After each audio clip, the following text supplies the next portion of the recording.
In this video we discuss sampling of solid. आपण सॉलिडच्या sampling बद्दल बघणार आहोत. आपल्याकडे जे सॅम्पल येते हे 3 स्टेटमध्ये असतं, सॉलिड, लिक्विड आणि गॅशियस. आणि प्रत्येक स्टेटमध्ये आपण वेगवेगळ्या प्रकारे सॅम्पलिंग करतो. आता आपण सॅम्पलिंग ऑफ सॉलिड्स आपण बघणार आहोत.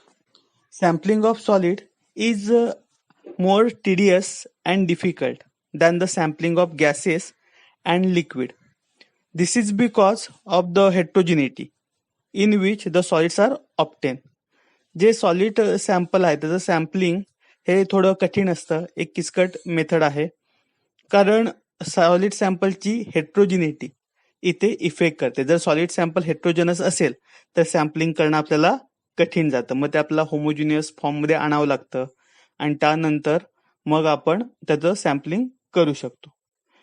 आता the conversion of gross sample suitable for analysis in lab required reduction of particle size along with reduction of mass.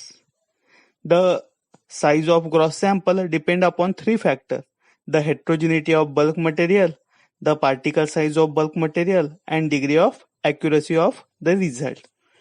आता हे जे ग्रॉस सॅम्पल आहे हे आपण कसं मिळवतो ते लास्ट लेक्चर्समध्ये आपण व्हिडिओ लेक्चर्समध्ये बघितलं होतं की आपण आपले जो बल्क मटेरियल त्याचे काही सॅम्पलिंग युनिट तयार करतो, त्या सॅम्पलिंग युनिट मधनं काही इन्क्रीमेंट आपण काढतो आणि ते इन्क्रीमेंट मिक्स करून आपण ग्रॉस सॅम्पल तयार करतो. हे ग्रॉस सॅम्पल बल्क सॅम्पलचं एक्झॅक्ट ट्रू रिप्रेझेंटेटिव्ह असतं, पण ते साईजने जास्त असतं. तेवढ्या सगळ्या ग्रॉस सॅम्पलचं आपण अनालिसिस करू शकत नाही. मग आपल्याला इथे थोडं साईज रिडक्शन करण्याची गरज आहे. आता साईज रिडक्शन करण्यासाठी आधी कोणकोणते फॅक्टर्स इथे इफेक्ट करतात, तर एक म्हणजे हेट्रोजिनिटी, बल्क मटेरियलची हेट्रोजिनिटी. दुसरं म्हणजे particle size of bulk material, bulk मटेरियलचं पार्टिकल साईज. आणि तिसरं म्हणजे degree of accuracy of the result, आपल्याला किती अॅक्युरेट रिझल्ट हवेत. हा तिसरा फॅक्टर हे जे reduction of mass of gross sample into analysis sample हा जो पार्ट आहे त्याच्यावर हे 3 फॅक्टर इफेक्ट करतात. आता सॅम्पल साईज आपण कशी ठरवतो, तर सॅम्पल साईज ठरवताना आधी आपण सॅम्पलिंग करताना काही गोष्टी आपल्याला लक्षात घ्याव्या लागतात. कधी कधी सॅम्पल हेट्रोजिनस असतं. काही ठिकाणी आता आपण एक मेटलर्जिकल इंडस्ट्रीचा विचार करूया, जिथे एक ओर आले आणि त्याचं आपल्याला अनालिसिस करायचं आहे. आता या ओरमध्ये काही ठिकाणी प्युअर ओर जास्त प्रमाणात आहे, इम्प्युरिटी कमी प्रमाणात आहे, तर काही ठिकाणी इम्प्युरिटी जास्त आहेत, तर ओर पर्सेंटेज त्या प्रमाणात कमी आहे. अशी हेट्रोजिनिटी त्या सॅम्पलमध्ये असेल, त्या बल्क मटेरियलमध्ये असेल, तर त्या बल्क मटेरियलचं सॅम्पलिंग करताना जर आपण जिथे ओव्हर जास्त आहे तिथनं मटेरियल उचललं किंवा जिथे इम्प्युरिटी जास्त आहे तिथनं मटेरियल उचललं तर आपल्या सॅम्पलिंगमध्ये एरर येणार आहेत. आपल्याला आधी ते सॅम्पल होमोजिनियस करावं लागेल, व्यवस्थित मिक्स करावं लागेल आणि नंतरच आपल्याला त्याची सॅम्पलिंग करावी लागेल. आता हे जे आपण बल्क मटेरियल आहे त्यापासून आपण ग्रॉस सॅम्पल मिळवतो आणि ह्या ग्रॉस सॅम्पल पासून आपण अनालिसिस सॅम्पल मिळवतो. आता हे जे सॅम्पलची साईज रिडक्शन आहे, gross sample to analysis sample, आता ही जी सॅम्पलची साईज कशी ठरवायची, तर त्यासाठी एक महत्वाचा फॅक्टर येतो, तो म्हणजे bulk ratio. The bulk ratio is equal to weight of sample divided by total weight of bulk.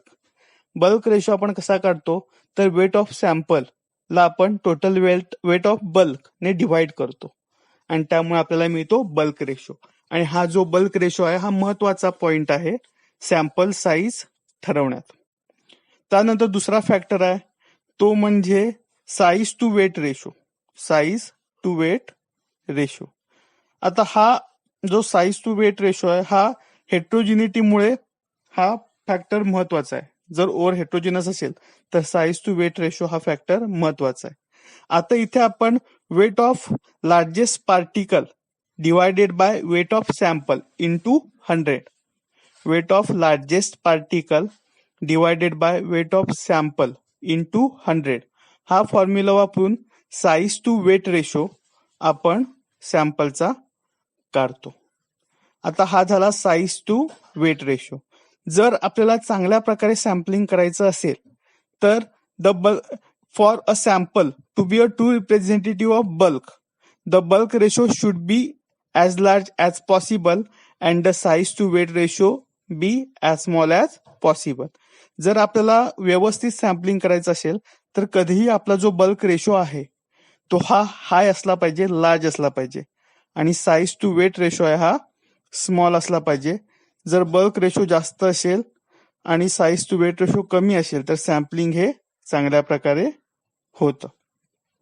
आता नेक्स्ट पार्ट काय आहे तर if the impurity is present as a particle of large size and cubic shape then standard deviation of percentage impurity due to sampling is play important role.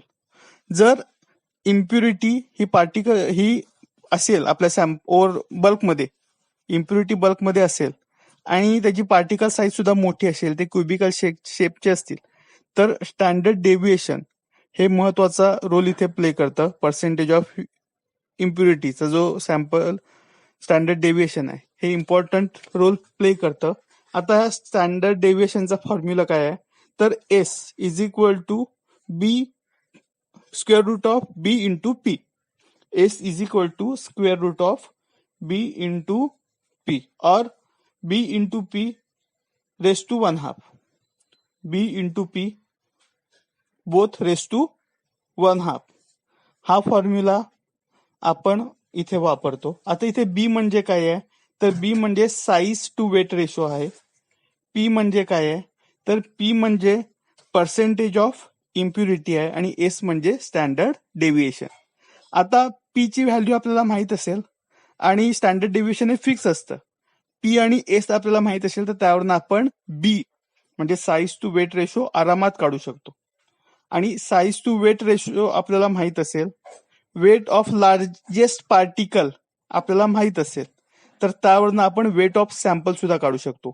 Size to weight रेशोच्या फॉर्म्युलामध्ये ह्या value put करून weight of sample आपल्याला इथे मिळू शकतं.